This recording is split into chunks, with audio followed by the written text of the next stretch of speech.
Sahabat Muslim, hutang adalah perkara yang dapat menahan kita masuk ke dalam surga, meskipun kita meninggal di dalam keadaan syahid. Jika hutang kita belum bisa terbayar di dunia, maka Allah akan memotongnya dari pahala kita semasa hidup di dunia. Wah, rugi sekali ya sahabat Muslim.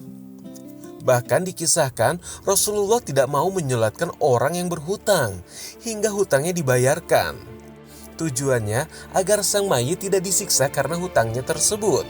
Bahkan seorang Rasulullah SAW pun senantiasa berdoa kepada Allah dan memohon perlindungan agar tidak terlilit oleh hutang. Sebenarnya di dalam Islam diatur pula adab-adab dalam hutang piutang. Adab bagi pelaku hutang yang pertama adalah menghindari hutang sebisa mungkin. Lalu yang kedua, berdoa dan memohon pertolongan kepada Allah agar terhindar dari lilitan hutang. Punya duit, pamer, punya mobil. Yang ketiga, diniatkan membayar. Lalu yang keempat, membuat catatan dari daftar hutang piutang. Yang kelima, tidak menunda-nunda pembayaran hutang dan menepati janji. Keenam, melebihkan saat pengembalian hutang tersebut. Sedangkan adab bagi pemberi hutang yang pertama adalah diniatkan karena Allah Subhanahu wa Ta'ala. Seperti yang kita ketahui, memberikan pinjaman hutang sebanyak 2 kali setara melakukan sedekah 1 kali di sisi Allah. Yang kedua, dilarang mengambil bunga atau melakukan praktek riba. Yang ketiga, melakukan pencatatan atas hutang piutang, seperti tanggal dan juga jumlahnya. Yang keempat, memberikan kelonggaran atau tambahan waktu ketika pengembalian. Yang kelima, lakukan penagihan dengan cara yang baik dan tidak menyakiti hati. Halo? Oh, diangkat. Kalau aku pakai nomor asli nggak diangkat-angkat ya. Nggak mau ngasih tau kabar baik kalau ternyata ilmuwan sudah menemukan obat amnesia. Iya, jadi kamu nggak lupa ingatan lagi untuk bayar utang. Kok nggonggong sih, kok galak? Dulu waktu minta-minta utang kayak nangis-nangis diputusin pacar. Sekarang kok halo? Sahabat Muslim, itulah beberapa adab mengenai hutang piutang. Di dalam ajaran Islam sendiri, diatur pula tips jika kita lupa membayar hutang. Apabila kita lupa dalam jumlahnya, maka kita harus bertanya kepada orang yang meminjamkan uang tersebut. Tetapi jika si pemberi hutang pun lupa jumlahnya, maka kita boleh melakukan kesepakatan atas jumlah yang dihutangkan, lalu dilakukan pembayaran atas hutang tersebut.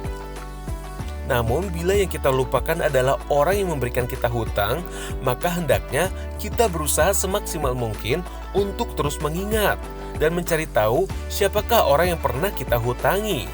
Namun bila kita sudah berusaha mengingat dan mencari tahu secara maksimal, namun belum juga membuahkan hasil, maka Komitmen Fatwa Arab Saudi menyatakan bahwa hendaknya dia bersedekah dengan jumlah hutang tersebut dan diniatkan pahala sedekahnya atas nama orang yang memberikan hutang kepada kita. Namun pertanyaan yang menarik adalah, bagaimana jika kita hutang secara tidak sengaja? Misalnya kita melakukan transaksi dengan membeli makanan berupa bakso keliling di tempat wisata. Namun ketika kita kembali ke Jakarta, kita lupa membayar. Dan dalam keadaan tersebut, kita tidak mungkin kembali bertemu dengan pedagang tersebut. Tentunya hal ini adalah perbuatan yang tidak disengaja, karena transaksi hutang piutang dan transaksi jual beli adalah hal yang berbeda, meskipun terlihat mirip. Jika demikian, bagaimanakah hukumnya? Atau adakah cara lain untuk membayar hutang kita? Berikut pemaparan lengkapnya. Assalamualaikum warahmatullahi wabarakatuh. Alhamdulillah, salatu wassalamu ala rasulillah wa ala alihi wa sahbihi wa walah, amma ba'd. Sahabat Muslim, rahimakumullah, ada kawan yang pernah bertanya ini, saya pernah pinjam di kantin, terus kemudian ternyata beberapa tahun ketika mau saya bayar, orangnya sudah nggak ada. Dicari, tidak ada yang ketemu dan nggak ada yang tahu alamatnya. Apa yang harus saya lakukan? Dan kasus tersebut ini mesti banyak ya, atau seringkali terjadi itu. Yang pertama, yang penting kita yang berhutang tidak niat ngemplang. Itu poin pentingnya. Karena innamal a'malu binniyat. Segala perbuatan kita akan sangat tergantung niatnya gitu ya. Tidak niat ngemplang, tidak niat untuk tidak bayar hutang, itu yang penting. Nah, kemudian itu satu ya. Kemudian kedua, ketika hendak niat membayar, kita laksanakan menunaikan utang kita untuk dibayar, kok nggak ketemu orangnya, kita kembali ke prinsip awal, yaitu apa? Bahwa harta itu hakikatnya milik Allah, maka kembalikan di jalan Allah. Sehingga kalau kita betul niat untuk membayar, terus bagaimana dong? Infakkan atau sedekahkan nilai yang kita hutang itu di jalan Allah. Misalnya apa? Kalau kita kemudian pernah minjam 50.000, ya sudah, kita berinfak 50.000 atas nama orang yang kita pinjami. Dengan harapan mudah-mudahan yang telah pernah memberikan pinjaman kepada kita itu mendapatkan pahalanya.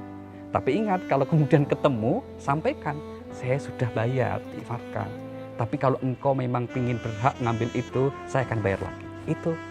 Itu lebih afdal, itu lebih menyelesaikan. Karena pada dasarnya hutang itu kan bentuk hubungan yang nanti urusannya hanya di dunia sampai nanti di akhirat gitu ya. Maka kemudian misalnya contoh ya, kenapa ketika orang itu meninggal, Al-Qur'an menyatakan apa? Tidak boleh langsung dibagi waris. Tapi apa? Harus satu, bayar utang dulu kalau ada ahli waris itu atau yang meninggal itu. Yang kedua apa? Tunaikan wasiat. Baru kalau masih ada sisa itu jadi harta waris. Maka tidak boleh langsung kemudian, kalau kemudian setelah untuk bayar utang pada akhirnya nggak ada lagi uangnya, ya sudah. Berarti apa? Memang itu rezekinya begitu. Tapi prinsipnya menjadi penting. Maka sampai-sampai di Al-Quran itu ayat paling panjang itu ayat yang berkaitan dengan hutang. Jadi intinya berhati-hati, bukan berarti dilarang ya, boleh-boleh saja. Maka individu utang nggak masalah. Apalagi kalau orang untuk usaha itu harus berhutang. Ini kan namanya ta'awanu 'alal birri wat taqwa, saling bekerja, saling membantu untuk kebaikan. Hutang untuk usaha, nanti kalau untung dibayar utang itu, wah itu bagus sekali. Yang penting kan niat untuk bayar, maka kita gunakan itu. Poinnya di situ. Semoga bermanfaat. Wassalamualaikum warahmatullahi wabarakatuh. Sahabat Muslim, setengah jam sudah Jendela Islam menemani istirahat siang Anda. Tetap jaga kesehatan dan jangan lupa tetap saksikan Jendela Islam hanya di TV One. Wassalamualaikum warahmatullahi wabarakatuh.